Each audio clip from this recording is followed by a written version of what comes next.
Hello. I Hello. think we are officially live. And let's see. I am looking to see, let's see, prioritize speaker view. Um, I am looking, Johnny, to see where we can look at questions. Um, Yeah, First, yeah, are you not seeing anything yet? I'm not, no. Okay. All right. Let's See see. call participants. Let's see. All right. Settings. No, nothing. Hmm. All right. Well, let me first share, and then we will go from here. I know we can do it. All right. So, hey everybody, welcome to a brand new live CFJ Coaching Success School show. I am here. It's not quite 11:30, so we're letting everyone know we're here. And I am here with the extraordinary Amber Chris, who is lead faculty at the CFJ Coaching Success School show. And we have a brand new introduction. Some of you have heard it on the street that we have a brand new director at the CFJ Coaching Success School show. It is Mr. Johnny Roman. Johnny, welcome. Hello, hello. Thank you. I'm so excited to be here. Well, I'm excited you're here. Amber's excited you're here. I'm excited that we're going to get to do this together today. And Absolutely. it's going to be so fun. So, the fun part is, I just want to let everyone know that in addition to being the school director, Johnny Roman is a successful coach in his own right and just got back from leading a very excellent, wild, and transformative trip for how many people? 8 people? It was seven plus me, so eight, plus about 40 porters and guides hiking All up right. to the top of Kilimanjaro. All right. It was phenomenal and really hard and transformational and incredible in so many ways. And yeah, just a beautiful experience all around. Awesome. Awesome. So, Amber, do you want to say anything before we get going? I'm just happy to be here. I think this is our fourth year heading into the school, and it just keeps getting better and better and up leveled and up leveled. And I'm excited for this conversation today. I feel like money conversations, money fear conversations, and how they can get in the way of success is a really juicy topic. Awesome. Yeah, I agree. I mean, to me, money fears and can you be a successful coach while you're afraid is a great topic. So we're just going to jump in. I am continuing to look, Johnny, just so you know, so I can see how we can find people and their questions, and they may let us know too somehow. So I'm keeping a lookout. I have Well, my I'll tell you what I've done is I've pulled up your profile, Carolyn, so okay. that we can see in a different window. Oh, Johnny, if you want to do that, that's another way to do it. So you can go back and forth between the windows. okay. So Johnny, did you do that So you one? can see the comments like Martha Jeffers, Innalee, Janet. Hi, ladies. Beautiful. Welcome. That's perfect. Thank you, Amber. All right. So I'm Got going it. to start. I'm going to launch us in as people kind of start coming and bringing us their questions and thoughts. So I'm going to share my story a little bit first. So I want to first declare this is a declarative statement. You can absolutely be a successful coach and have money fears. Do you know how I know? Because I had tons of money fears, right? And so did Michelle when we first got started together, right? We had lots of fears. Michelle often talked about her money fears and the illusion of security, and how the illusion of security initially was in her bank account. She had lost sight of for a long time and really didn't know that our security was internal, so she looked at her bank account as the source of her security. So guess what? If the bank account got low, what would happen?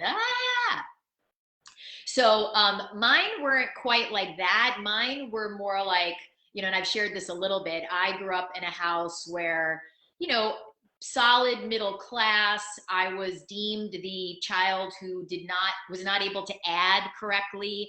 Had bad math skills, and my father, I think, was terrified that bad math skills would equal like I don't know, like no money in the bank. And boy, haha, still have not great math skills, have a lot more money in the bank now. In fact, I'll tell you a funny story. So many of you know my mom recently passed away, and my family had a lunch to just honor her, just our family. And we were sitting at the lunch, and a story came up about my math skills, right? And my brother, Paul, who has phenomenal math skills, went to college as a math major, was roped into tutoring me, and it was forced, and it was a deeply unpleasant experience for all. But so he was sort of teasing me about like my math skills, and I was like, hey, let's remember my math skills don't seem to be affecting much in terms of my success. And he said, oh, right, you just needed bigger numbers. And I was like, of course, that was the issue, right? So I want to say though, like having money fears, I think it's really important. And Johnny knows this, and he could nod his head, and Amber, money fears are natural. Like they come with the territory of professional coaching or any career. I mean, anyone launching a business, let's put it that way, any small business owner, dentist, retail clothing, anyone who's launching a business has money fears. I think it's really important that we normalize that we make that okay, and that we make it okay that you don't need to know how to be a business owner to become a coach, that you can learn the foundation of what does it mean to own a business and make money as you're starting in this profession, because that's what I did. I didn't know. I mean, I opened up a bank account. I was like, how much am I going to charge? Okay, God, will someone give me money for this? Ugh, you know, and I learned. So I didn't wait. I wasn't like, let me go take a business management course before I become a coach. I was like, I was doing it all at once. And wasn't that true for you, Amber? You were kind of, well, you had a real profession beforehand called theater. You made money. Someone paid you. Correct. But I think that there's a distinction that I think a lot of coaches, anyone who has been an employee coming into the profession of having your own business, it feels really different, right? Like I was used to a paycheck, right? I was performing and I got paid to perform. And so, being in theater where I was, it's not like I could just create my own jobs or create my own auditions. And that is something that's different about coaching, which I appreciate. But shifting from the mindset of an employee to a business owner is significant, right? It's not like every 2 weeks you just get that direct deposit that kind of goes away. And so then which is part of the reason I think the fears can be so activated. Especially when, for me, I had never taken a business class in my life. I mean, I share the story of like the field of dreams, if you build it, they will come. That was sort of my understanding. And so I built it and no one came. I've talked about this many a time, but it landed me to the tune of $44,000 in credit card debt at one point. And that was sort of my wake up call of, if I'm going to do this, I need help. I've done everything that I know how to do on my own to be successful. And when I say successful, I mean financially successful here. Maybe there are other skills and tools that I can learn. And that's when I, started working with Michelle. Yeah. I want to say something about that. And then Johnny, feel free. I know you're paying attention to what's happening. If there's some good questions, feel free to interrupt Amber or I. We won't be offended. One of the things I want to say about that is that, I think I'm a great example. Like you, Amber, I came from getting a paycheck and my money went into the bank and it appeared there, and that seemed like magic in some ways. And I think it's important for coaches, the profession of coaching, we're still a relatively new profession, even if it doesn't seem like that. And one of the things we're all involved in, and this is anyone who's just starting or people who are further along, we are responsible for professionalizing the profession, right? So how does that look? Well, one of the ways it looks is us learning how to talk about money in a way that is clean and simple and has leadership in our conversations with potential clients, because often at the beginning we're all like, well, I don't know, I'm nervous. Is my face look normal as I say my fee, or do I look like I'm a scared toddler who's like seeing something they've never seen for the first time? And money is, we put so much on money. Like, we project so much onto this thing. And I think that's important for us to talk about, that if the only thing you walk away from this call today is starting to relate to money as if it were not scary, bad, awful, out to get you, that if money is like, it knows more than you do, like money has some magic property that you yourself don't have, we want to put money in its proper place. That is, if you can walk away being like, my intention is to put money in its proper place, that will go a long way towards helping you relax when it comes to growing your business, right? So like, for many people, money has like, it's like, and Amber, you do this, you talk a lot about this. Amber, in every class weekend we do in the school, we do a section on money and your relationship with money. So Amber does this fabulous section. I don't want to give it all away, but she says to the coaches in the room, if money was a relationship, how would that be a good relationship? We're just going to leave you with that question. I think that alone will give you a lot, right? So all of you can ask yourselves who are here, like, is money like a demanding girlfriend? Or is money like an ignorant, inattentive boyfriend? I'll tell you, I will share my relationship. Early in my marriage, pre-marriage, I was really needy. So I was like a needy girlfriend. It wasn't pretty, and I'm not judging myself. I have a lot of compassion for the young Carolyn in her early 20s who was really needy. So we could gather that perhaps that could translate into my relationship with money. Now, some of you may be like, hey, I'm not needy. I'm so not needy in relationship. Take a look, though, at your relationship with money. What would you say yours was, Amber, early on, in the early days of your practice? I mean, what comes to mind for me, I was really, when I think about that relationship with money, I was like a dictator. I was like, you will perform, you will show up for me. And then it never was.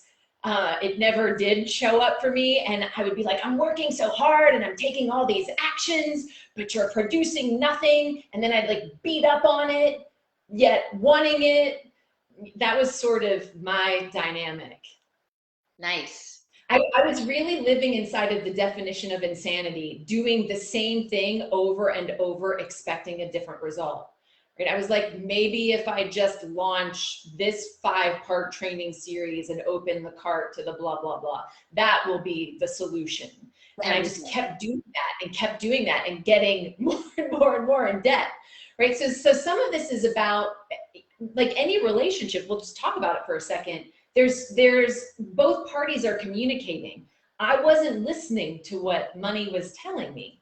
Money was really clear in the communication. Hey, maybe this isn't your way. Maybe take a different kind of action to produce a different result. And really, when I finally woke up to that and started learning the Prosperous Coach, started slowing down, having more heart-to-heart, one-on-one conversations with people, I mean, that's when everything opened for me. Yeah, I love that. I think we promised we were going to share a couple keys for how to make money while afraid. So number one, don't not do anything. That's a do not key, right? Many people, and we've seen this with coaches in the school, right? So, and the coaches in the school, one thing I admire so much is the ones who put themselves in there, they are making an investment in themselves, right? But prior to that, and we've had people we've been in conversations with for a long time, and they're waiting for something to happen in their financial lives before they will invest in themselves, whether it's with a coach, whether it's hiring a coach, right? I see Johnny nodding, or whether it's like coming to a school or a group, right? Like many, and Amber is a great example. Amber was in debt when she invested in Michelle. Now, that wasn't comfortable. Like, it wasn't like, yay, I'm in debt and I'm going to pay her, what was it, like $10K at the time or something? What was her first fee? Yeah, it was the group. Okay. The two of you. All right. So Yeah. it was $10K. That's a lot of money, right? And Amber had to walk through that process of, all right, okay, I have this debt, but I need help because I'm not doing it well alone. And what happens when we're alone is we're in our own echo chamber, right? Our own money stories. And we project that money story onto potential clients all the time. So that's playing out in our conversations. And then we're afraid, and then we're not investing, and then we're mad. So, one of the keys is you may not be willing or ready yet to make a more significant investment in a higher fee coach. It's fine. Find a coach. The key is you want to find someone who's further along than you. You don't want to do, I don't want to be the bearer of bad news, but the thing I think is a bad idea, and I'm okay, I'm willing to go out on a limb here. People who are both afraid of money, who are new coaches, who are peer coaching each other. Like me, that is a recipe for disaster. And I'll be milder. It's just a recipe for more of the same. Because you have two people who are both in the same echo chamber, like trying to help each other. So at a minimum, we want to hire people who are further down the path, who've made more money than us, who seem like they're further along in that journey. So we promised we would share this story. I love this story. So Amber and I shared it recently on a podcast that we were on together. We had a coach who started with the school. And to say that he was angry and unhappy is like an understatement. So when we went to Zoom for the pandemic, remember, all I could see when we did Zoom were like these little boxes of people's faces. And I would scroll through the coaches, right, to get a sense of where people were. And I would come to his face and it was like, he was so unhappy and angry. And all I kept thinking was, how will he get hired? Who will hire him when he looks like that? I was nervous. I was afraid of just the face on the screen. Now, he had a lot of reasons to be unhappy. He was frustrated. He wasn't making money. He was frustrated that other coaches were making money. He was like, this isn't fair. He had a lot of like, this is not fair. I'm doing what people are telling me to do and it's not working. And one of the things we had to do was get really honest with him about what we were experiencing every time he spoke. That he was angry, and we were convinced that that anger and upset was leaking into his conversations in lots of unconscious ways. And we just slowed it way down with him. Like, wait a second. Let's talk about your fees. Maybe it's time to lower your fees. Maybe it's time to make it easy on yourself. And we did that for a long time. I mean, I think it was 2 years straight, right? He came back. And the second year, it was like something happened. He started to get some consistency. He got a couple clients. He saw some money shifts in his bank account, and he started to see like, oh my gosh, if I just do what I'm being coached in, and I take the energy off of it, things can happen. And he started to have conversations and less pressure. And I am so happy to say that when this guy ended his time in the school, it was like a whole different box on Zoom. The miserable, unhappy coach was gone. And as I joked on the podcast, and then Amber's going to share her experience, no one hires miserable, unhappy coaches. No one goes, hey, you know what I want? I want a coach who's miserable, who's grumpy, and who's mad at the world. That's the coach for me. And as Steve Chandler likes to say, nobody wants to hire an unsuccessful success coach, right? Nobody wants to do that. So this is job number one as a coach, to learn how to do this, to get your money stuff in its proper place. So it's at least quiet. It's okay if it's there, but we don't want it to be loud inside of you. Amber, what was your experience of that person? Well, I want to speak to something that you just said. Is that okay first? Because I can appreciate people listening might take what Steve said and then use it against themselves, right? Because if the only barometer of success is my bank account, and then Steve says no one wants to hire an unsuccessful success coach, then I must be an unsuccessful success coach. So I can't work with anyone. I don't have anything to offer. And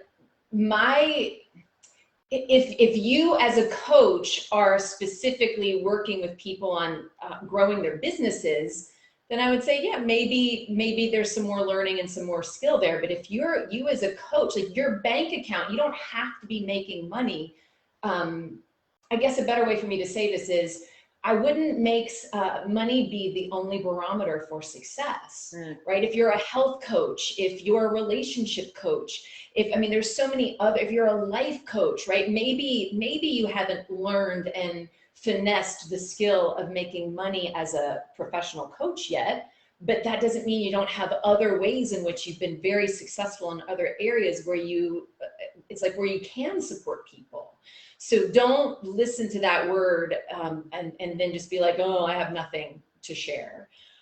So now to go back to my experience, the thing to remember, going back to this person in the school, the thing to remember is part of our job as coaches, it's a role that we play in our lives. It's not like if you have children, you're never not a father or you're never not a mother. No matter where you are in the world, whether you're with your child or not, you are a parent.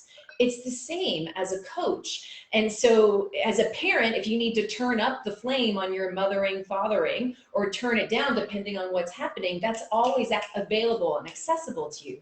It's the same for coaching, right? So as you're out in the world at non-coaching events, maybe you start hearing things differently and your coach meter starts to go up, meaning, I don't mean smarmy salesy. I mean like, oh, curiosity, is there a way I can serve them? Turns up. The reason that I'm bringing this up is if you're in the place of being really frustrated and your demeanor as you walk about in the world is like, prove it to me, like I'm doing everything right, nothing's happening, you're not going to draw people in. It's our way of being is just as important as the skills in which that we're implementing. And that's really what occurred for this person in the school. And they weren't necessarily aware that was their demeanor.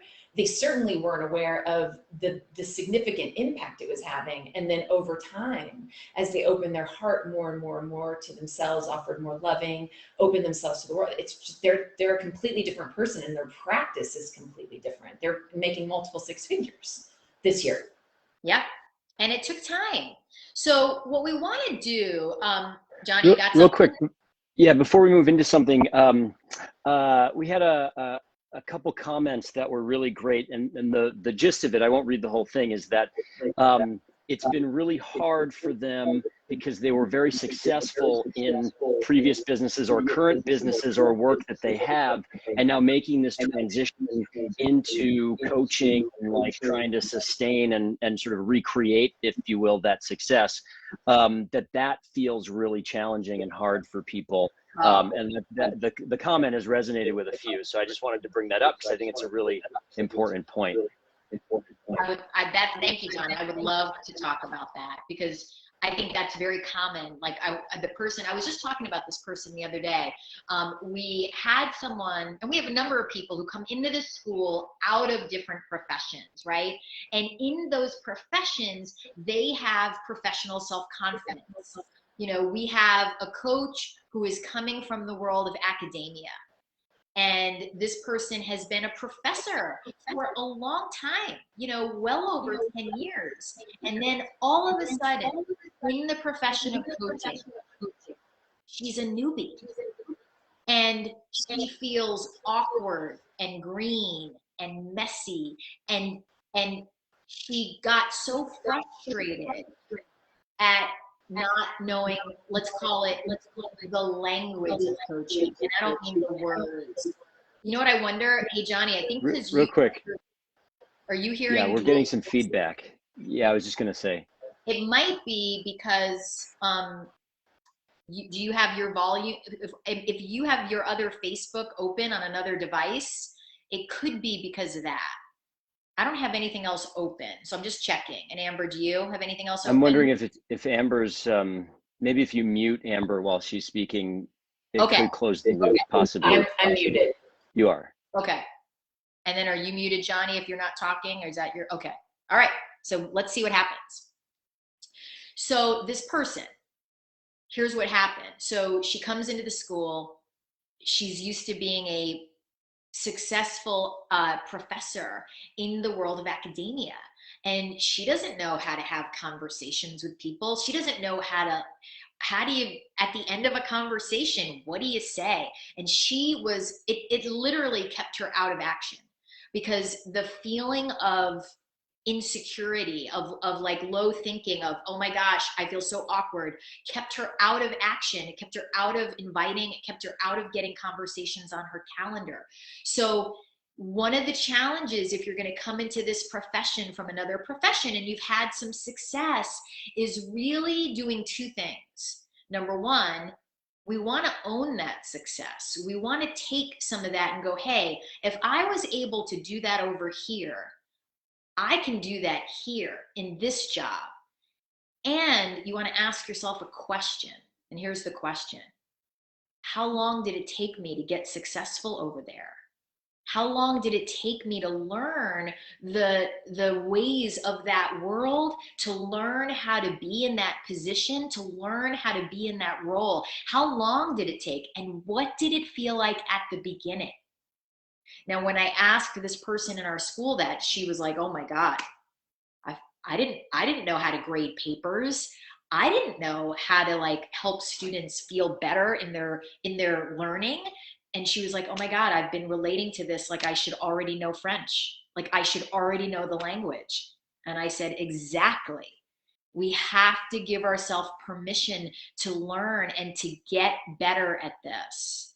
And that means you might have been making a lot of money over there, and over here, your fees might need to be what you judge as low for a while, until you feel at ease with starting to raise your fees and say it gracefully. Now, some people can make that jump pretty quickly, right? They were high earners over here. They know they need to start at a lower fee over here, but they're able to. And other people, it's a bigger conversion. Like, oh, this doesn't feel good. They may have been in a role over here, like this person who was in academia. They never did enrollment. Remember, when you're a professor, what happens? All the students are sitting in front of you. You don't have to get the students in the room. That's a different job. So as a professional coach, all of a sudden people are like, oh, I have to be the one who brings the person in. That is really where the gold is. If you can learn how to quiet your money fears. My point of view is, by the way, money fears, they're fine. You just want to leave them outside the room when you're in a conversation.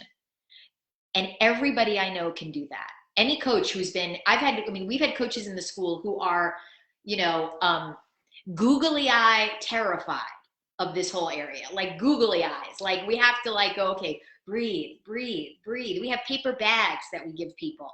We're like, put it over your head. It's going to be okay. But anytime I've asked someone, could you keep this outside the room for an hour or 90 minutes? Could you just be like, and literally be like, you're going to stay out here. I'm just going to serve this person. Every single person says yes. I could do it. I could do it. And if they creep in while you're in the conversation, you can be like, go back outside the room. You can come back at 90 minutes. So is that helpful? Amber, what do you want to say about that? What has worked for you when you've been in your money stuff?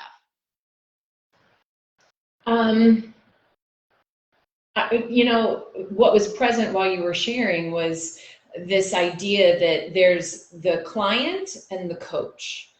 And the client is going to have all of their stuff, especially in the part where we're talking about the fee, right? If it gets to that point in the conversation, they get to have their, that's a lot of money. I've never paid that kind of money. What if my spouse says that? Like so the cleaner you as the coach are, the more you'll be able to serve this person, versus if you're collapsing into your, I gotta pay my rent this month and I need you, right? Like your stuff as the coach is now coming in, then it just gets really messy, yucky.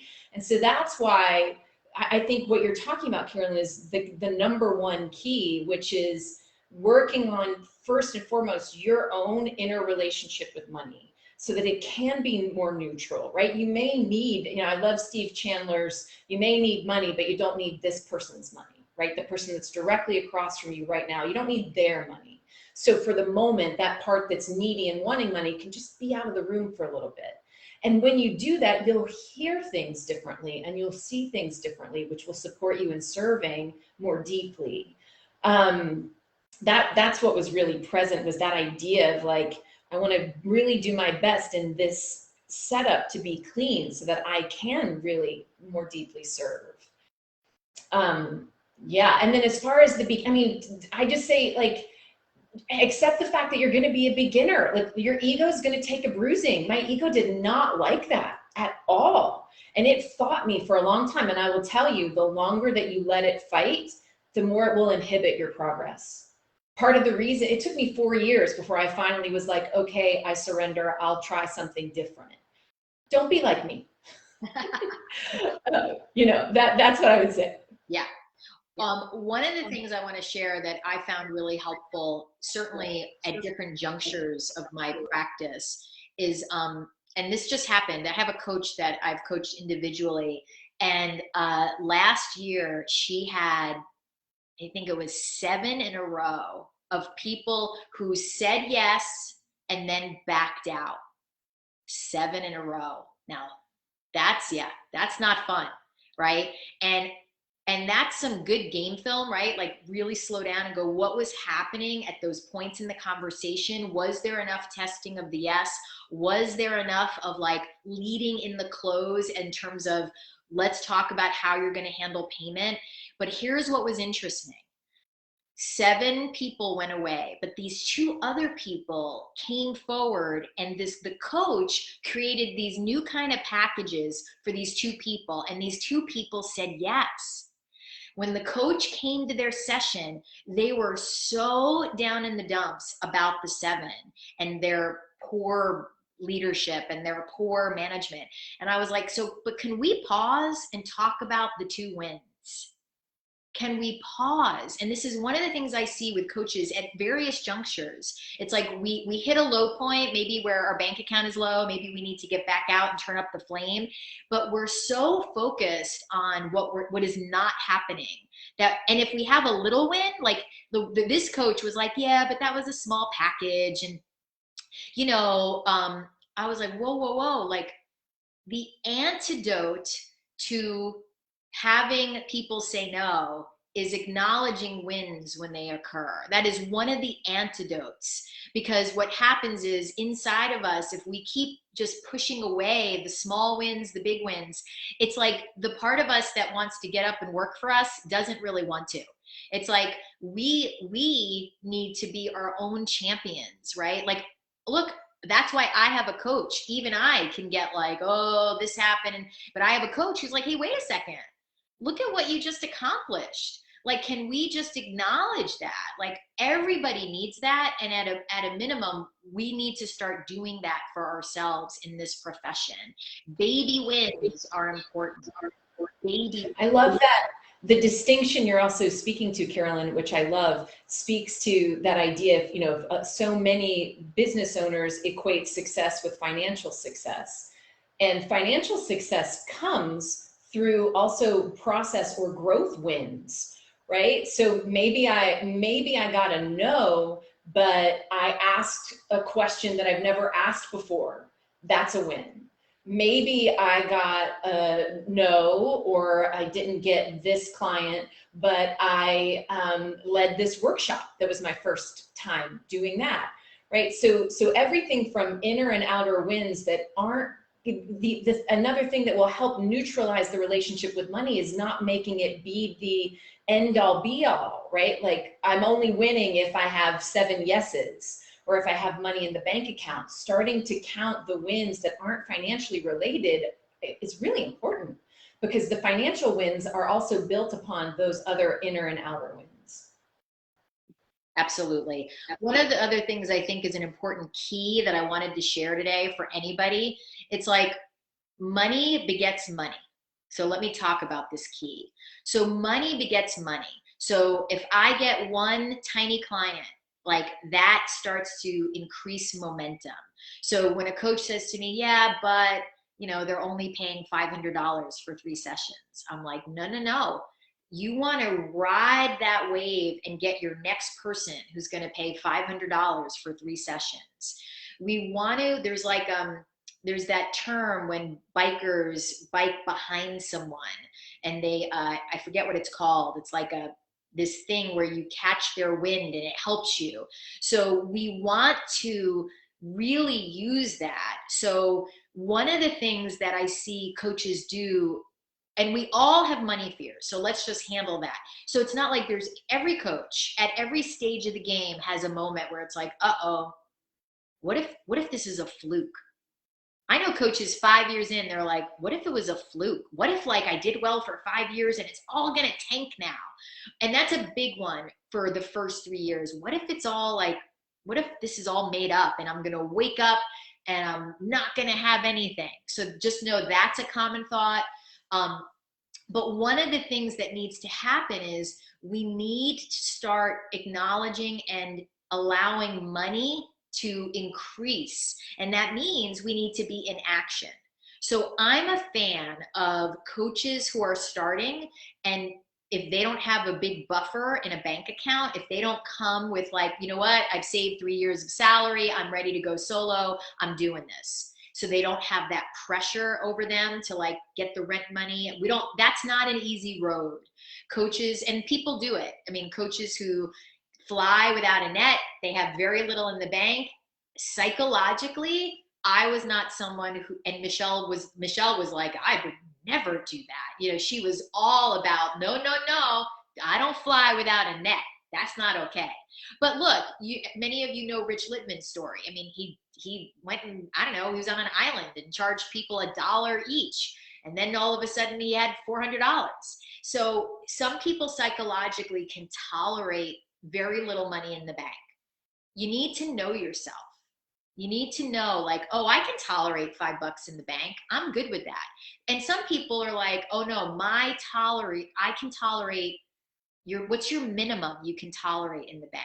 And you want to honor that. You want to be like, all right, and if I need to get other work to help me keep that buffer in there, it's fine. Like I love coaches who have other part-time gigs to help alleviate anxiety and concerns, right? We want you to be able to do well, to lean into conversations and not be looking at everyone like you are between me and being on the street. If you don't say yes to being my client, I'm going to be on the street. That's not a way to get a client. So I want to be a voice for, it's okay to have other work. It's okay to do some other things and then be very structured about your enrollment time. We have coaches in the school who have other jobs. We have coaches in the school who have full-time jobs, and they are building their practice at night and on weekends. That is totally acceptable, 100%. Johnny, are we hearing anything else in our comments? I want to hear some, like, give me some questions, people. Like, let's help you alleviate some of your money fears. Or any good comments? We have a question. We've got some people who know their stuff about riding the airstream behind the biker. That's called drafting. So at least we got an answer to that. People were commenting about, you were talking about the messiness and how they really appreciated like honoring the messiness and being okay with the messiness. We had a question about client creation. And if you have any out of the box ways of attaining clients, and have you ever offered a client lifetime coaching for money? Okay. I love that. All right. So, I don't mean to rain on anyone's parade about out of the box ways to get clients. Sometimes I think that's a hidden question. So I'm going to say to the person who asked that, have you tried the in the box ways? Like, have you tried like the real basic ways called connecting, sending an invitation, inviting someone into a conversation. I want to know, have you tried in the box ways? That's my first question to that person. In terms of offering someone lifetime coaching, so I've never offered anyone lifetime coaching, but I know people who have, and I know people who've done it successfully. I know people who've offered someone when they've either want to someone's in a money game and it's like, I want to create some money. I have this client, I'm going to offer them a 2-year program. And maybe my fees are normally, $3,000 for 6 months. And I'm going to offer them 2 years for $10,000, right?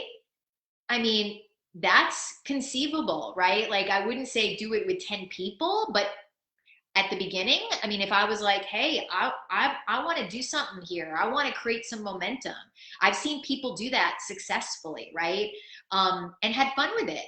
I've seen people, I do know Steve Chandler has a great story where he offered someone lifetime coaching because he was trying to create something. And here's the great part, Steve did it pretty far along in his coaching career. So he had a lot of momentum, let's say. He was already a pretty established author. But here's the great part, lifetime coaching, I don't think this person uses him very much anymore.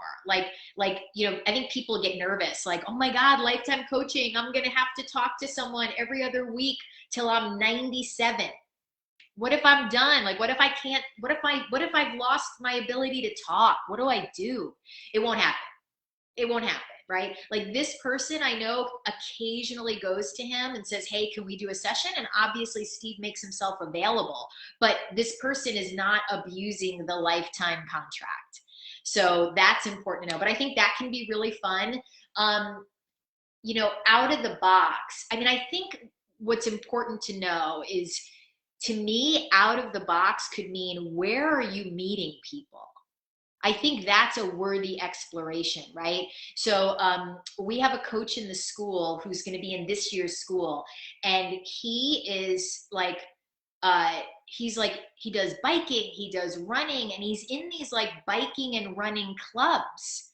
And I said to him, I don't know, I know you're when you're running, it may be like you can't talk that much, but when the run is over, like, those are people that you spend regular time with, that you could connect with. I'm not saying they're going to be clients, but they know people. And have you connected outside of the love of running? Is that the only conversation you're having when you do that, right? And many people know this. A big source of my clients for the first 10 years of my business was my gym. And you know why? Because I went there a lot. Not because I'm like, wherever you go a lot. Now I know here's what's coming. Oh, it's a pandemic, Carolyn. I'm not going anywhere. So what do you say about that? Join some Zoom clubs, people. Like, there are Zoom clubs for doodlers. There are Zoom clubs for crafters. There are Zoom clubs. There is Toastmasters. I know people who have used Toastmasters because they want to become better speakers, and they've gotten clients there. And it's a great community. The Toastmasters community is a great community. I know people who've done chambers of commerce and found connections and people to serve. So you're not going to get out of it because it's a pandemic. The school was a great example. People made a lot of money during the pandemic, in spite of, it really was because of it, because people were home more. They wanted to work on themselves. So there's really there's no good excuse, as far as I'm concerned, that you could be like, I don't have anybody. I don't know anybody. I'm like, well, if you don't know anybody, we want to get you knowing some people. Amber, where did your people first come from? I know you had this online community. Yeah, so I spent 4 years going the online marketing, online program path before I started learning the Prosperous Coach. And so the one thing that I did well was I had an email list. I had built a community because I was supporting people in their relationships with their bodies. I was regularly sharing blogs. I had never had really one-on-one conversations with any of those people. And so when I started to shift into inviting people into conversation. That was really the first community that I had. And then when I will say this also too, the online program that I created, you know, I had done sort of the online marketing approach, and I think the most I'd ever had enroll in that program was 10 people. It was 10 people the first year that I ran it, and it was like $500. And then that was the price of the program. And then 3 years later, I rebranded it. I increased the fee to $1,200. And I think I had like 5 people enroll at that point. And it wasn't until that I applied the teachings of, I led a complimentary workshop that had 20 women present, supporting them in their relationships with their bodies. And then from that, I think 13 people signed up to talk to me and have conversations with me. And then through inviting people, having conversation, being with women in this was in 2013, in this conversation, I ended up having 22 people sign up and be a part of my online program. So I still had an online program, but I filled it differently. And that's one of the things that I was thinking about when you were sharing, when you were talking about where do you go and where are people? I mean, people are, if you aren't talking to people and you don't know people, then coaching may not be the profession for you. But the other piece of that is, how are you being when you're in these environments? Because if that, like, you know, I'm thinking of someone that I've had some conversations with about the school, and this person was very successful in the world of sales, hard sales. And if I bring that personality present, that personality tends to be one of, I need to be interesting, all about me, versus being really slowed down and curious and listening to what the person across from you is saying. And so I offer that as well. How are you showing up in the environments in which you're going? Are you looking to prove and be impressive, or are you slowing down and really listening and connecting with this unique individual that's across from you, who has their own worries, fears, concerns, wants, all of those things? Something I want everybody to do. So Johnny, I'm going to need your help with this. So I have this thing I want everyone to do who's here now, and you could do it if you're watching the recording too. So I want everyone who's with us, I want you to get a piece of paper. It can be a scrap paper, but I want you to write down. So I want you to write down, okay, here's, if you're a working coach, I want you to write down how much money you've made in the last month as a working coach. Okay. So how much money you've made as a working coach. And then I want you to write down the number that you think it should be. Like, I made, you know, $1,000, and I'm going to write down, and I think it should be 10. Okay. So I want you to do that. And as you're doing that, I'm going to share a little bit, and then what's going to happen is, whoever's willing, I want you to post to Johnny, right? Cause he's seeing it. Like, here's what I made. Here's the number I think it should have been. And then Johnny's going to share some of them with us, and then we're going to talk about that, because there's always something that shows up for coaches in terms of the money they made and the money they think they should have made. There's a gap, right? And there's a gap for all of us. And we're going to talk about the gap and what goes on. So, and if you don't know, it doesn't have to be exact. Like, don't feel like you have to go to your bank account and be like, what did I make? You could be like, I think I made $700. And here's what I think I should have made. So it doesn't have to be exact. And one thing that's helpful is, you don't need to explain anything. You don't have to be like, well, you know, like Johnny, who has a little baby, right? Let's say he shared his amount. But wait, you have to know, I have a little baby, and boy, she cries and she doesn't go to sleep a lot. And that's why I'm not making as much money as I would have made if she had gone to bed. Right? Like, I would, if Johnny was writing that to me, I'd be like, Johnny, you don't need to tell me about your gorgeous baby. Like, it's okay. Whatever the numbers are, they're okay. So, and the reason there's value, if you're sitting here and you're like, I'm not sharing my numbers on Facebook. Is Carolyn out of her mind? I don't do that. That's private. Just write it on your own. You do not have to share it, right? Like, this is not You can do it and it'll still work. The exercise will still work. And I will say that one of the greatest things in my life was being in Steve's school with 9 other coaches, Michelle and I. This was his first school. And we got to see everybody's billings. Oh my gosh, was that an opportunity to work on our relationships with money? I was like, oh my God, there was this guy in the group who was making like $250. And we were like, what? How's him? He's making $250? How is that possible? And we were just like, no, we're doing that. Like, I don't know what he does, but we're gonna learn from him. So we both collapsed, and then we were like, we're going after that guy? Him? There's no way. We were like, and then we were like, wow, he's got something that we don't. So we were like, we're gonna find out what it is, and we're gonna get it, and we're gonna learn it. So Johnny, is anyone posting or is nobody posting? Yeah, we've got a few answers here. So one person made nothing and should have made 4K. Another made 1,000, should have made 5K. Someone made 3,900, should have made 10K.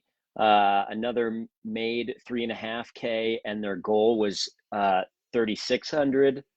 So those are the answers that have come in so far. Oh, one more. 3,000 wanted to earn 11K. Okay. All right.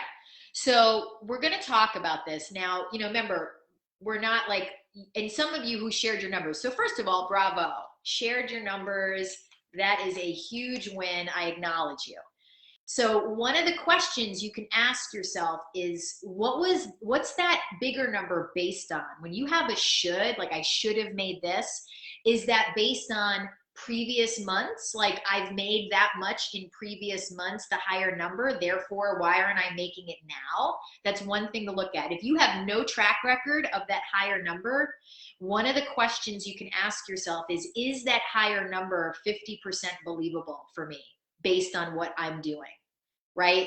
Because often we're running this game on ourselves called, well, I should be at 10K. I only made 3, but I should be. And it's based on some made up idea that's, or a want. Like I want to be at 10K, but is it a realistic number for me based on my fees, based on the amount of time and energy I'm putting into growing my business? And the other variable is this just one big fat should? Like all of you made money. Everyone who shared made money. So bravo, right? Like those numbers are all decent numbers. Go ahead, Amber. Go ahead. One person I think didn't make money. Okay, thank you. We had one, yeah, that's it. Yeah. And what was their number they wanted? 4. Okay. 4,000. Okay.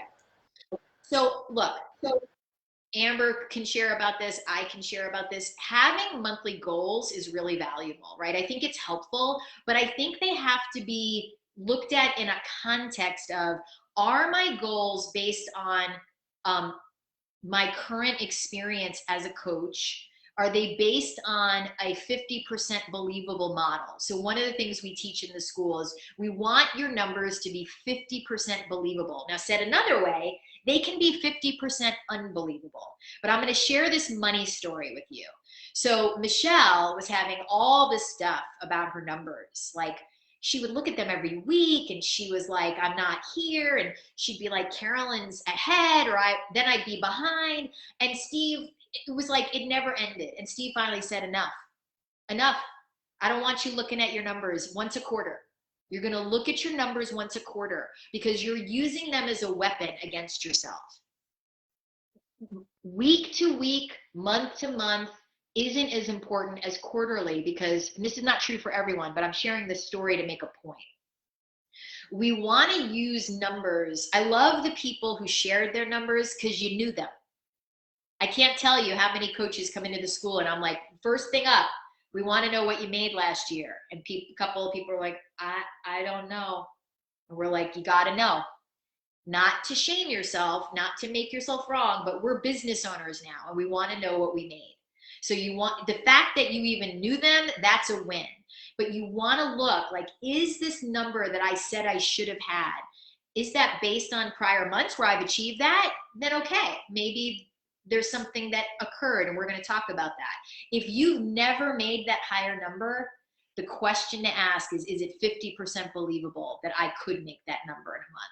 Because most coaches are not being realistic. And again, I'm all for 50% unbelievable, but it has to be 50% believable. Okay. So, and feel free, the people who did answer, if you want to tell Johnny, like, yep, mine is 50% believable. Or now the thing that you want to look at, if you didn't make the number you wanted, you need to look at your calendar. What was different in your calendar? Meaning, how many conversations did you have in the weeks prior to those earnings? What occurred and what didn't occur? The calendar doesn't lie. My calendar knows how much time I am spending or not spending on my business. My calendar knows, and so do yours, even when you're not putting things in there.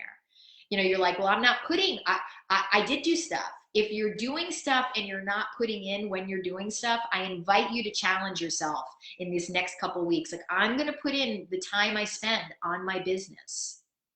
The more you put focus on what you're doing versus what you're not, it will grow. It will grow. Amber, what do you want to say about the gap between what they've made and what they think they should? Well, I think I love this conversation too, because who's the one setting the goal? You know, I think about, I'll use the analogy of like running a marathon, right? That's 26 miles.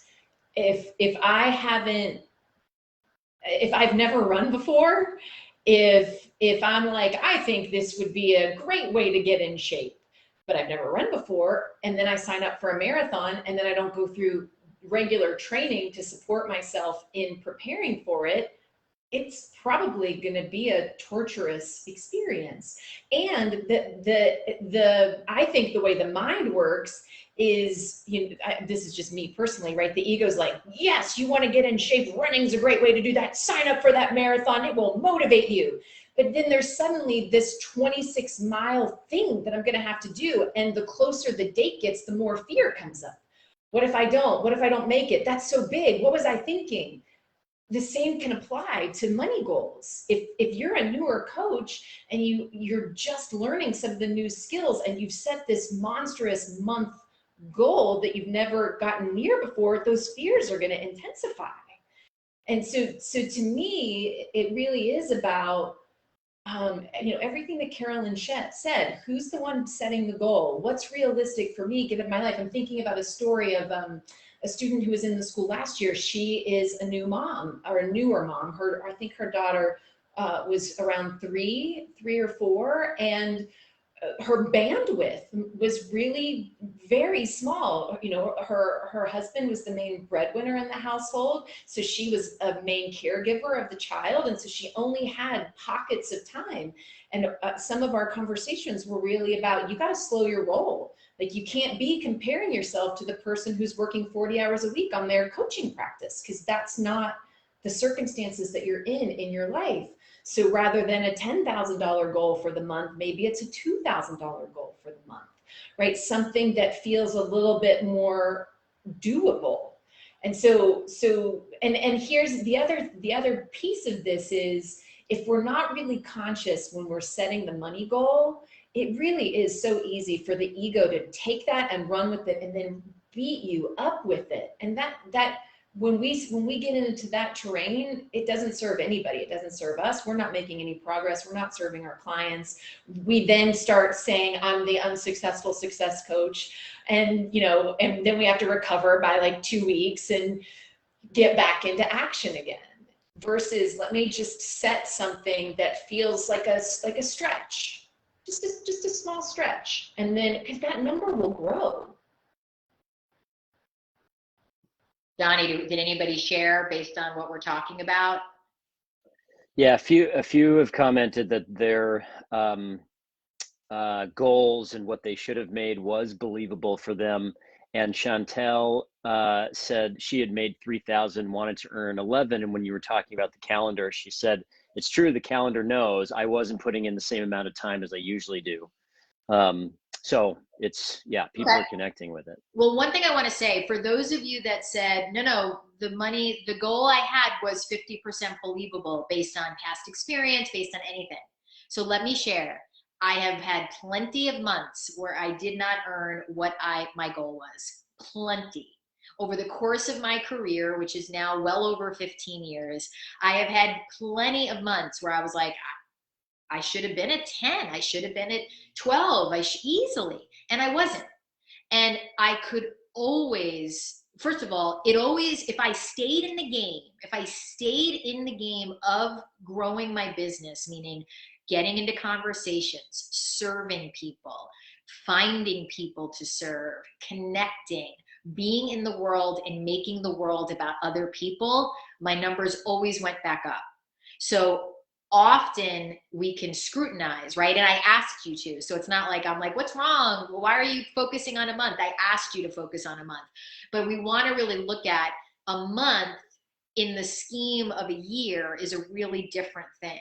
So if you had a month just now where you did not achieve what you think is 50% believable, then you want to go, okay, the two things what can I change? What do I have dominion over?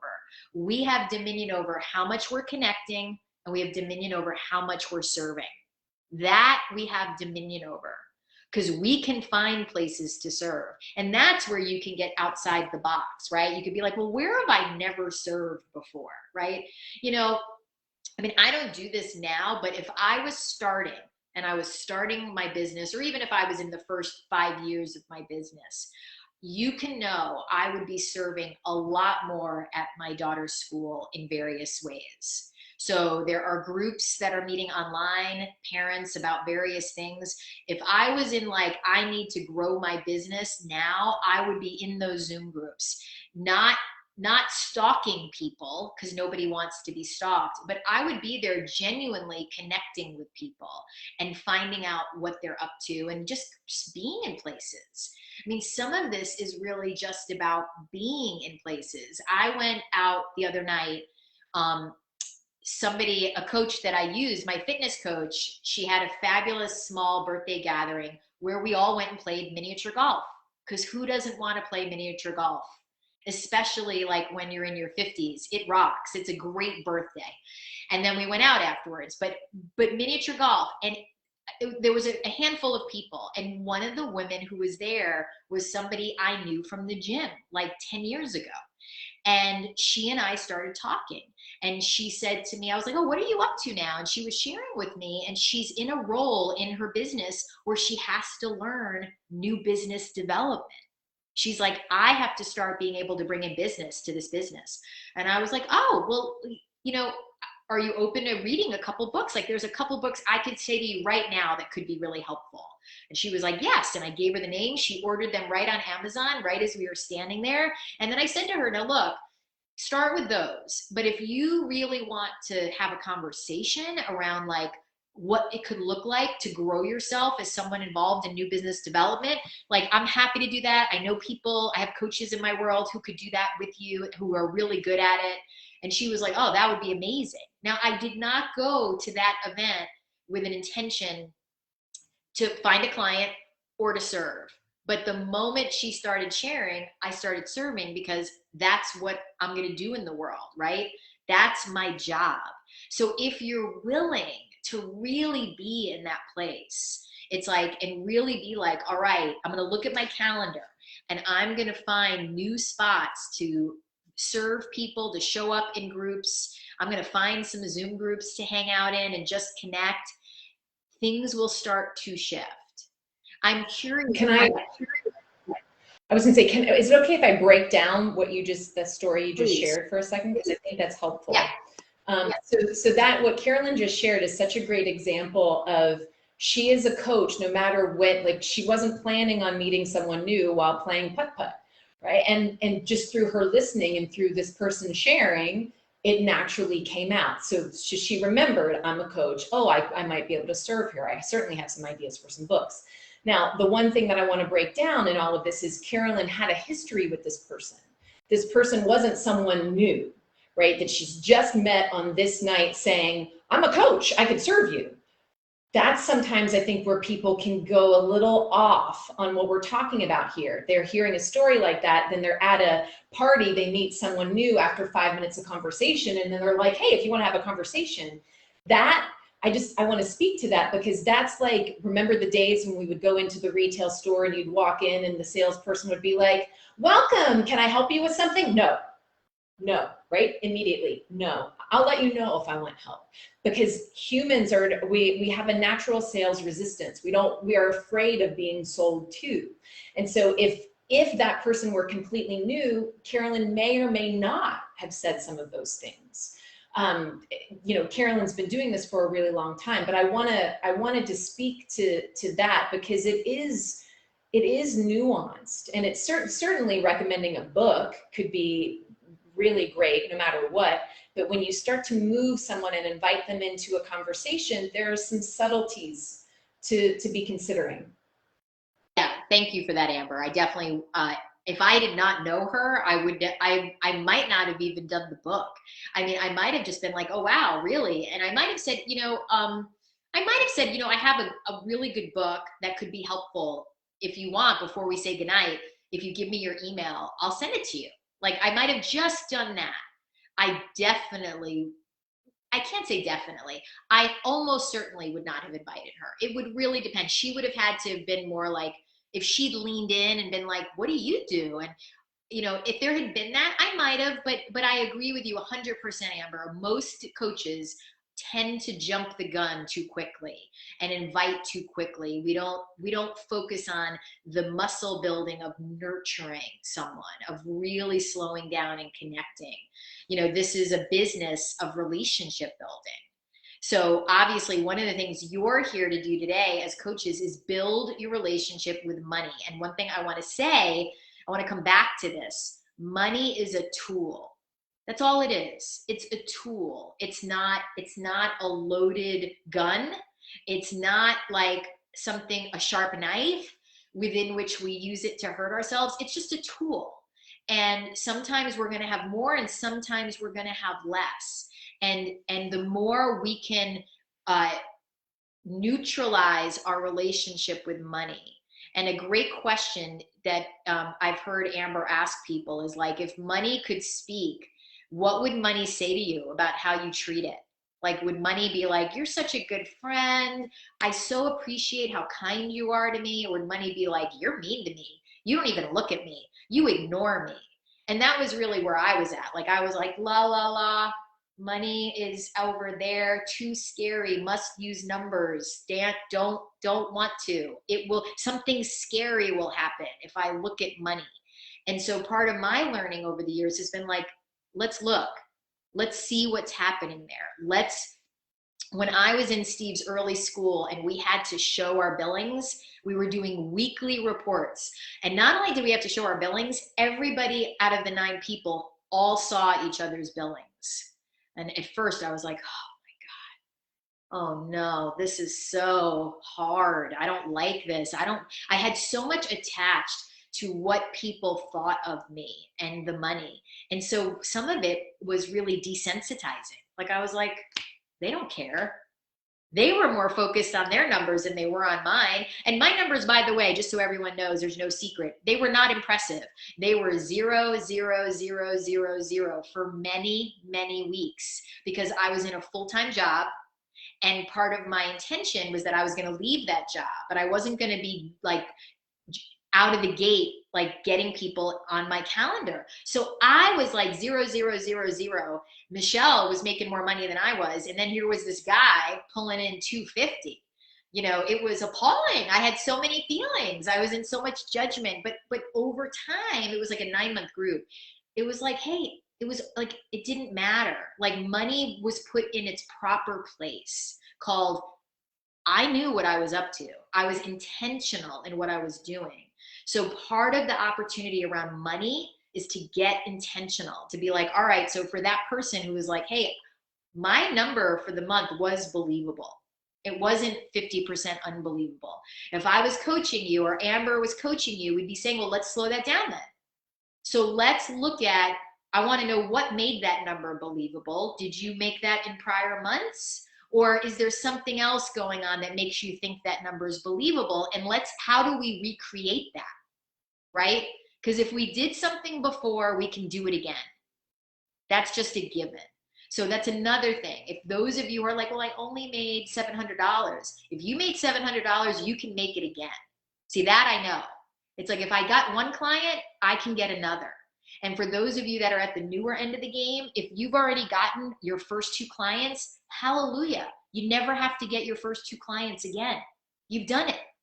So you're already further along than someone who's never gotten their first 2 clients. And that's amazing. And I don't care whether it was for $50 or $500. It's like money begets money. So some of it is like to let go of some ideas that you should be making a certain amount by now and be like, I'm making what I'm making.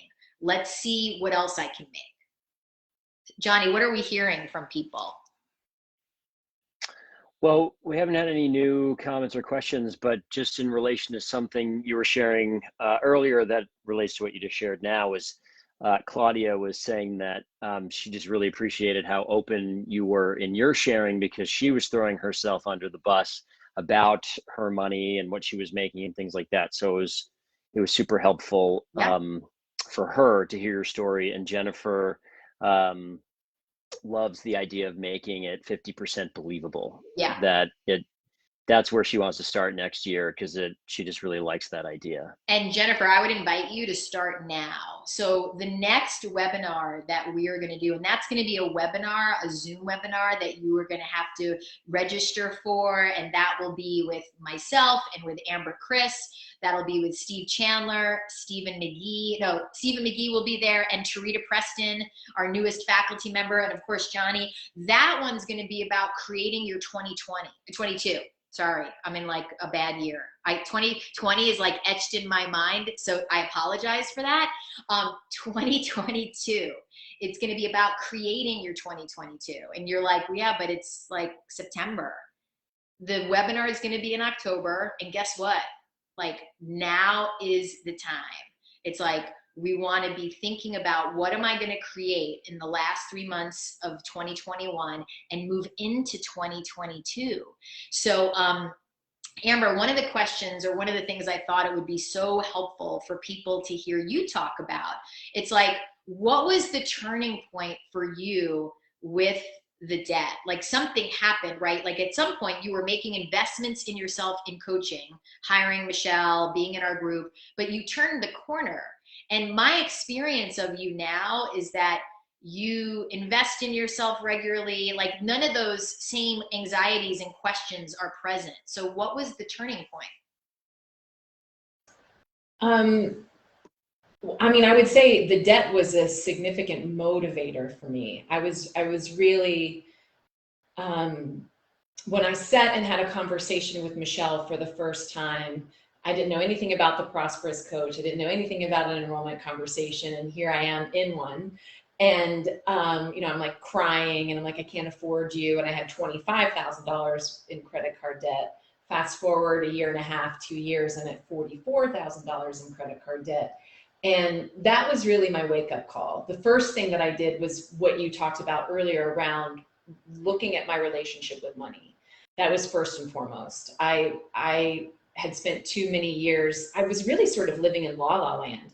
My idea was that one day I'd have $100,000 launch and I'd be able to pay off my debt, and then I'd be living large. That was sort of the fantasy that I kept playing out year after year after year after year.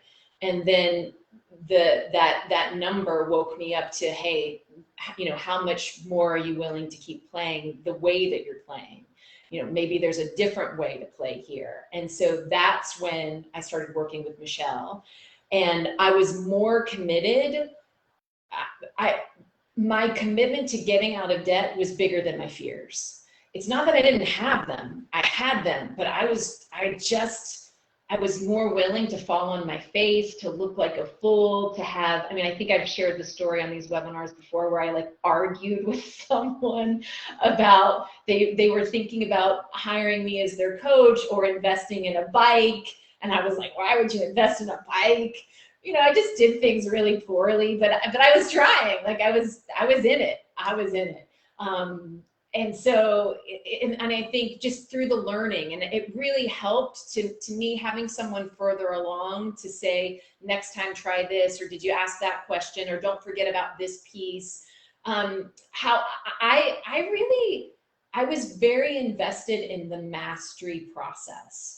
I really wanted to learn the art of enrollment. I wanted I would listen to Steve Chandler's audios on hikes with my dogs. I would listen to sales trainings. I would re-listen to calls that you and Michelle led from the group that I was in. I would go back and read reports.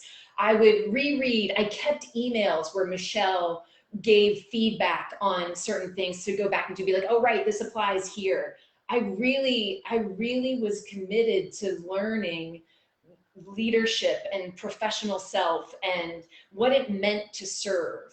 I think in the beginning I had sacrifice linked with serving, and really learning how to change that was a key piece. And it's not that I don't have fears now, they're different.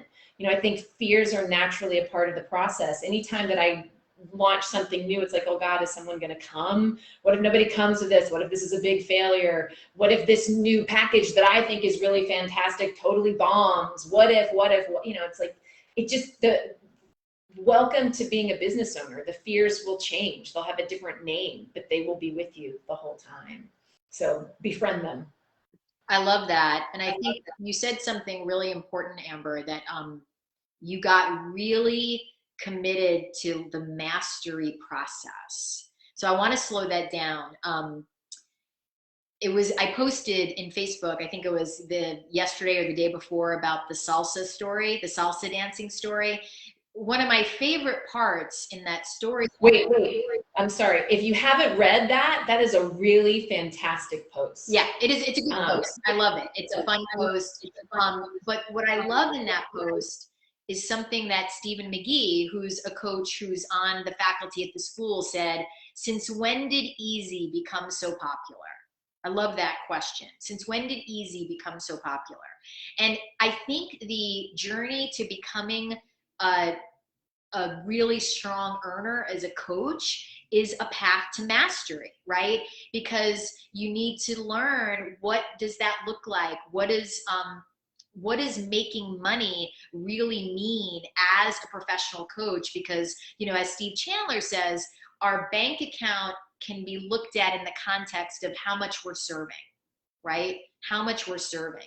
And I have coaches, some who come to the school and some who don't, who are really measuring.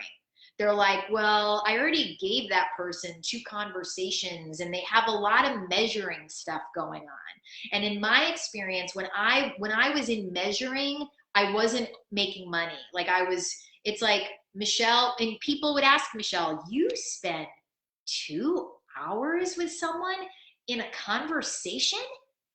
You do that a lot, like all day long? And she was like, what else am I going to do with my day? She had no limit on, like, I shouldn't be doing that. I'm already making this much money and I shouldn't be spending. She was like, what else am I going to do all day long? This is what I do.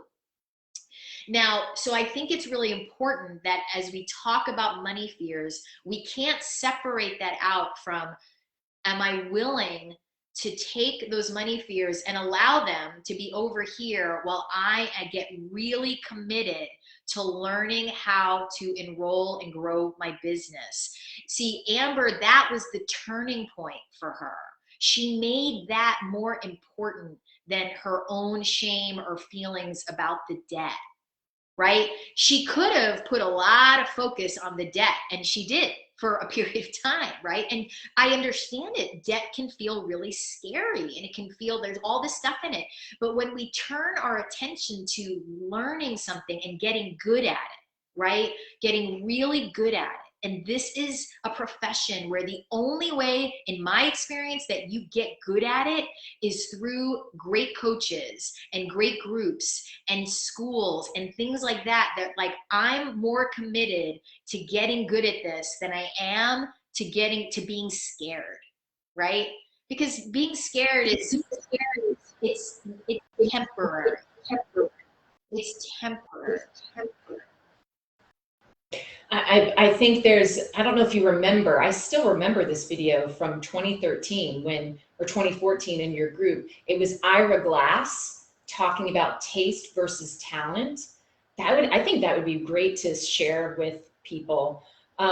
If you want that, you could email Carolyn and she can share it with you. But what I love about that is most of us as coaches know, well, I should say this in the beginning, because it's easy for us from our vantage point to be in a conversation and then want to judge it, right? Like, oh God, that was terrible. But we don't know. Sometimes how it lands on the other side is very different. And in the beginning, I knew what good coaching was. I knew what a good email response looked like because I would see them from Carolyn and Michelle. And then I would be like, this is not that. And that gap it was painful. And I think it's painful for all of us. But the thing is, we have to be, this goes for any craft. If you want to learn writing, if you want to learn speaking, if you want to learn singing, if you want to learn dance, if you want to learn a sport, there is a period of time where your taste is good, but your talent isn't honed enough to match the taste. And so you have to be willing to put up with the discomfort in that period of time so that your talent can start to match your taste. I still remember that video. I still use it with clients because I think it's that powerful. I think Johnny probably just posted about it. It looked like he was taking what you said. I'm not sure if he did, but maybe. I haven't posted, but I took a note. I will post. That'd be awesome. Couple comments that were really good. One, Martha was saying that, speaking about fears, she wants to overcome the idea that her age, she's in her 70s, is a block, which seems like a difficult task. Oh, yeah. And she thinks a class on emails would be fantastic. Martha, you want to know what the class on emails is? It's called Come to the School, because it is a big 6-month class on emails. And I mean, Johnny can share that. Johnny did the school for 2 years. One of my favorite people who's coming back to the school, boy, we deconstructed every single email that he sent because he would post them like a lot on the private Facebook page. And we just, in a loving way, hammered him on his social self to the point where the transformation was so big. I mean, he went from earning almost nothing in his first year in the school. I think he tripled his income in the school. And it was purely because he changed his social self into a strong professional self. All that stuff went away, Martha. And one thing I want to say to you, Steve Chandler is older than you. And Steve Chandler is older than you. Mary Hulnick is older than you. Joanna Jenkins is older than you. They are not allowing age to stop them from serving. This is a profession that gets better with age. This is a profession where I can serve more now than I could 10 years ago because every single experience I have had is making me a better coach. And I know who you are. And if you are who I think you are, you have so much to offer. And some of this is about getting out of your own way. Like this story you have about the age, it's like, that has to be put in the rear view mirror and has to be tested. See, in a way, when we have a story, whether it's a money story or an age story, right? The way out of those stories is not only through inner work. It's through testing them. It's like, you know what? I'm going to see if this age thing gets in the way. I'm going to do more. I'm going to see if I can get more connections and more conversations going. And I'm going to see, I'm going to test. I'm going to experiment. So I invite you, Martha, to do a scientific experiment and be like, all right, for 30 days, I'm going to put way more effort into building my practice. And I don't know what that is for you. Like, I don't know if that's, I need to invite more, I need to send more emails. I don't know because I'm not in your business, right? But you have to decide. But you have to test that. Because that's not my experience. And that Steve Chandler, he would love that one. Boy, he would, if he were here, I can hear him being like, oh, really? Look at me. And he would make jokes, right? Because Martha, he would be like, I look way older than you, Martha. I am far less attractive in my aging than you, Martha. And see, it's like anything that we think of as a weakness is actually a strength. right? That would be like Amber or myself saying, you know what, we're women. That's much, I can't be as successful in this business because I'm female, right? Or me, I'm short. That's a real like deterrent. People don't want to hire short coaches. They don't. They only want tall coaches.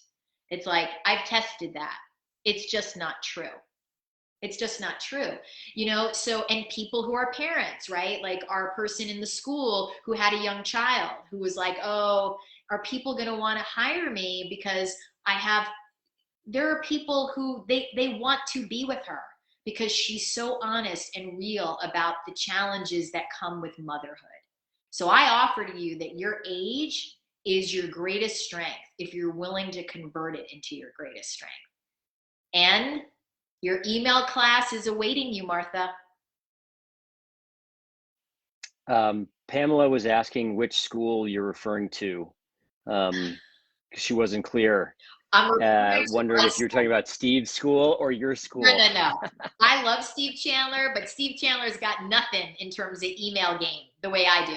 And he would say, you're right. He has seen the Facebook page in the school and what happens there. He is like, holy cow. I mean, you know, and I mean this. I'm not someone who's like, I sing about my own game because that's who I am. It's really more like I've watched people transform through email coaching, meaning getting coached on their emails, right? The people in the school who are constantly posting their emails and allowing Amber and myself to deconstruct them and help them write them anew and deal with all the discomfort of dropping the social self, they are the ones that transform and then everybody's watching. And people, I mean, we have Tarita Preston, who is now a faculty member, has my favorite line. She is like, every time I went on that Facebook page, I made money. If I was willing to read and use all the coaching, I made money.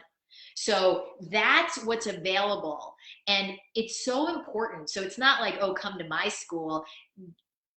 Like any coach who knows how to work with you on your emails is worth their weight in gold. Because our communications are really one of the biggest ways we're going to grow our business. Our verbal communications and our written communications, right?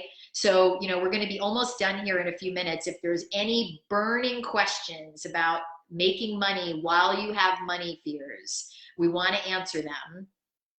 I want to really highlight a couple of the keys that Amber shared and I shared. The biggest one from Amber, from my point of view, is this: she went on a path to mastery, and that's what converted her relationship to money, right? It got bigger than the money fears. It got bigger than the debt. The debt dissolved. It dissolved. So she didn't have to do $100,000 like online launch. She just started to make real money serving people one at a time, and they paid her. And then she was able to pay off that debt, and it happened, right? And then the other key is that you don't want to wait like for some like magical day where you're going to have enough money to hire a coach and pay off your debt and do this. Make an investment now. Find something. And it doesn't have to be with a high fee coach. There are fantastic coaches that can help you grow your business. Don't wait. If you've never had a coach, you want to get one. If you've never done a group, you want to get in one. If it's a school, those are the things. And get going. Like those of you who shared their billings and were like, I want to get to that 10K or that 4K, look at what you did and see what you can do 5% more of.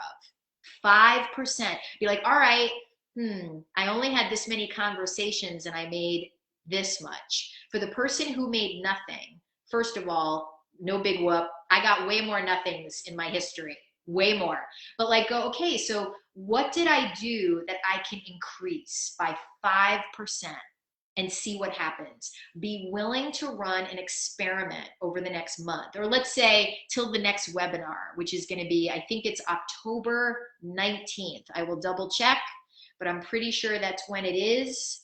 I'm going to look right now because I want to give you the right date, because it's terrible when we don't. Yep, it's October 19th. Yes. So between now and then, I invite you to run an experiment and be like, all right, I am turning up the flame on my activities, and I'm going to put my money story outside the room every time I talk to someone. And I'm going to serve. And when I'm in service, the money story goes outside the room. Amber. And to be sure to count all the wins, not only the financial ones. That's right. All the wins, including anytime, even coming today. That's a win. That's how we get better, right? It's like Amber immersed herself into the path, and that's how she increased her professional self-esteem. It wasn't just in the money, it was in all the other stuff. And I'm going to finish with one thing, because it's been bothering me to say. We make it a requirement to read the book Overcoming Under-Earning by Barbara Stanny. That is a requirement for any coach who comes into the school. But we don't keep that a secret. We're telling it to all of you. If you have not read Overcoming Under-Earning and done all the exercises in the back of each chapter, that is a huge opportunity to start shifting your relationship with money. It is a game changer. It was for me. It was for Amber. It was for every coach that has come into the school. There is someone who says they read it every year, and every year they make more money. So that is something you can take on right now. Is there anything else you want to say, Amber, to be complete? No, I am actually curious. Did anyone ask any questions, Johnny? Or any burning? Any last burning questions? Someone asked if the 2022 school is full yet. It is not. It is not. We still are talking to people. So if you want in, send private message me, private message Amber on Facebook, right? Just send us a private message. One of us will make time for you, because the seats are going, and I'm telling you, it's going to be this. I can't wait, because the 4th year is a turning point. It's a turning point. The 3 years, I mean, they were just startup, you know? They were just, those people, they just got us at the beginning. The 4th year, look out. So new things are coming, people. So Johnny, I want to thank you for being so helpful and on point, seeing what people are saying and helping us. Amber, as always, your story is so, it's not just helpful, it's it gives me hope. And I'm already beyond that piece of my story, but your story gives me hope. When I hear it, I'm like, yeah, look at Amber, she did it, you know, and there's more to come. So I acknowledge each and every one of you. October 19th, a bunch of us are going to be there. Stay tuned for more information on that. Oh, and one other thing, my new website is up. There is lots of new stuff you can go look at, CarolynFreyer-Jones.com, all new stuff in the school section. So there's lots of resources. Go check it out. And thanks for coming today. And I did post the link for that in the chat, as well as the Ira Glass video. So you guys got some good resources to check out. Thank you. Bye, everybody. Bye.